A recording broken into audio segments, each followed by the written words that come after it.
నమస్తే వెంకటకృష్ణ గారు. రాఖీ పౌర్ణమి శుభాకాంక్షలు. మీకు ఆంధ్రజ్యోతి ప్రేక్షకులందరికీ కూడా రాఖీ పౌర్ణమి శుభాకాంక్షలు అండి. మరి జగన్మోహన్ రెడ్డి గారి సంగతి, కేటీఆర్ గారి సంగతి ఏంటి? అంటే వారికి దురదృష్టం, వారికి సహోదరులు సోదరిమణులు ఉన్నారు, కానీ మరి వారికి మాటలు లేని దుస్థితి రావటం దురదృష్టం. భగవంతుడు అందరికీ అన్నీ ఇవ్వడు, కొందరికి కొన్ని ఇస్తాడు. మరి ఆయనకి ఐశ్వర్యం ఇచ్చాడు తప్ప, ధనం ఇచ్చాడు తప్ప భగవంతుడు సోదరి ఉన్నప్పటికీ సోదరి చేత రాఖీ పండుగ రోజు రాఖీ కట్టించుకోలేని దురదృష్టం. అంతే, మరి జాలిపడాలి. అంటే కాదు, ఇప్పుడు మామూలుగా మీరున్నారు, మీకు సిస్టర్స్ ఉండి ఉంటారు, డెఫినెట్గా నాకు తెలియదు, ఉండి ఉంటారు, లేదా కజిన్స్ కూడా ఉంటారు. వాళ్ళు దగ్గర ఉన్న వాళ్ళు అయితే వచ్చి రాఖీ కడతారు. దూరంగా ఉన్న వాళ్ళు అయితే ఫోన్ చేసి, మీరు ఫోన్ చేసి ఆశీర్వదించడము, వాళ్ళు ఫోన్ చేసి అభినందించడం జరుగుతాయి. ఇప్పుడు మా చెల్లి ఉంది, సపోజ్ నాకు తను రావడం కుదరదు, ఎక్కడో దూరంగా ఉంది, ఫోన్ చేసింది, అన్నయ్య అని మాట్లాడింది, నేను చెప్పాను. ఇది ఉంటుంది కదా, దూరంగా ఉంటే. దగ్గర ఉంటే రాఖీ కట్టుకుంటారు.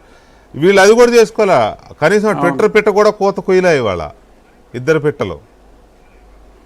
అవునండి, దురదృష్టం. మొన్నటి వరకు ప్రతి రాఖీ పండుగకి మరి వాళ్ళ ఫోటోలు వచ్చేవి, ట్విట్టర్లో చూసేవాళ్ళు. ఓహో, అన్న చెల్లెళ్ళు అంటే ఎంత అన్యోన్యంగా ఉంటారా అని మంది భావించేవారు. అటువంటిది ఇప్పుడు ఇలా సడన్గా ఆ బంధం మరి అలా విడిపోవడం అనేది ఇంతే దురదృష్టం. అంతే, వాళ్ళని చూసి బాధపడాలి, అంతకుమించి. ఎందుకంటే స్వయం కృతాపరాధాలు ఇవి. సరే, తప్పు ఎవరిది అన్నది మనం, అంటే ఒక్కొక్క దగ్గర ఒక్కో రకంగా ఉంటుంది. తెలంగాణ కేటీఆర్ గారి ఇష్యూ నాకు అంతగా పెద్దగా ఐడియా లేదు. మరి ఇక్కడ మరి సోదరి చాలా త్యాగాలు చేసింది, మనం చూసాము. ఆవిడ కాళ్ళు అరిగేలాగా తిరిగిన మాట వాస్తవం, కళ్ళ కట్టినట్టే. మరి చిన్న చిన్న మనస్పర్ధల వలన రాఖీ పండుగ రోజు కూడా శుభాకాంక్షలు చెప్పుకోలేని పరిస్థితి రావటం అంటే విధి బలీయం అనుకోవాలి. అంటే నేను ఎందుకు వాళ్ళిద్దరు సిస్టర్స్ గురించి, రాఖీలు కట్టకపోవడం గురించి మిమ్మల్ని ఎందుకు అడుగుతున్నానంటే, మీరు ఒకవైపు ఏమో రాజశేఖర రెడ్డి గారి కుటుంబానికి ఒక రకంగా ఆత్మబంధువు లాంటి వారు, అంతా బాగున్నంత వరకు, ఆయన చనిపోయినంత వరకు ఓకే, ఆయన బతుకున్నంత వరకు. తర్వాత రాజకీయాల్లో ఉన్నారు, ఇంతో అంతో ఇక్కడ వీళ్ళతో కూడా పరిచయాలు స్నేహాలు ఉండే ఉంటాయి. మీకు పరిచయం లేని వాళ్ళు, స్నేహాలు లేని వాళ్ళు ఎవరున్నారు సెలబ్రిటీస్లో కానీ రాజకీయాల్లో కానీ? నాకు తెలుసు, నాకు Sharmila, she is quite close to me. I'm not talking about Sharmila. ఇటు కేసీఆర్ గారి ఫ్యామిలీ వైపు కూడా మీకు పరిచయాలు అవి బాగానే ఉండుంటాయి కదా. ఈ రకమైన సిచ్యువేషన్ రావడానికి రాజకీయాలు కారణం అవడము అనేది ఏ రకమైన పరిస్థితి? రాజకీయాల కారణం వల్ల కదా ఇది, ఎక్కువగా ఆస్తులు కాకుండా. అవును, కేవలం రాజకీయం. రాజకీయంలో కొంచెం ఆస్తులు కూడా కాస్త సమ్మేళనం అయింది.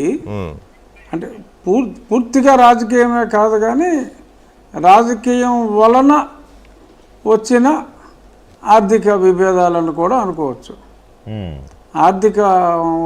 హార్దికాన్ని చంపేసింది. అవును, ఆర్థికం వచ్చి హార్దికాన్ని చంపేసింది. బాగా చెప్పారు. అయితే దాన్ని ఏమంటారు, చెల్లి మంచి కోరుకోవాలంటారు కదా, దాన్ని ఏమంటారు, అన్న ఆశీస్సులు చెల్లికి, చెల్లి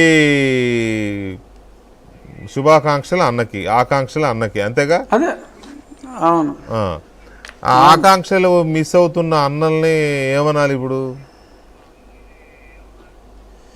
అంతే, ఇంకా దురదృష్టవంతులు అనుకోవాలి, అంతేనండి. ఇప్పుడు మనీ ఈజ్ టెంపరీ, దానికోసం బంధాలని దూరం చేసుకోవటం అనేది మరి అది వాళ్ళ కర్మ అనుకోవాలి, అంతే. నిజంగా మరి ఏమీ లేనివాడు కూడా మరి ఏదో రకంగా చెల్లెల్ని బాగా చూసుకోవాలి అనుకునే సమాజం మంది. బేసిక్గా మీరు హ్యూమన్ టెండెన్సీ కూడా చూసుకుంటే వెంకటకృష్ణ గారు, ఈ అన్నా చెల్లెళ్ళ సెంటిమెంట్ మీద వచ్చిన ఏ సినిమా కూడా ఫ్లాప్ అవ్వదు. Super hit. అవును,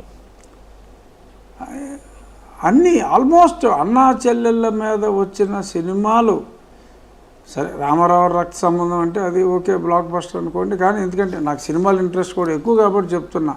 ఈ అన్నా చెల్లెళ్ళ సెంటిమెంట్ సినిమాలు నాసిరావురి ఉన్నాయి, ఆత్మీయులు కావచ్చు, బంగారు గాజులు కావచ్చు, అలా అన్నా చెల్లెళ్ళ సినిమా అర్జున్ చేసిన సినిమాలు, పుట్టింటికి రా చెల్లి, అలా ఏ హీరో అయినా సరే బ్రదర్ అండ్ సిస్టర్ సెంటిమెంట్, ఈ ముద్దుల మావయ్య బాలకృష్ణ వనేర్ ఆడిన సినిమా, అలాగా సిస్టర్ సెంటిమెంట్ అనేది మన హిందూ సంస్కృతిలో అదొక అంతర్భాగం.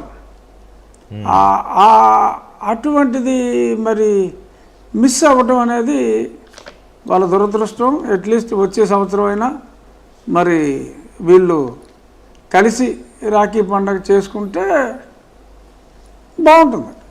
సినిమా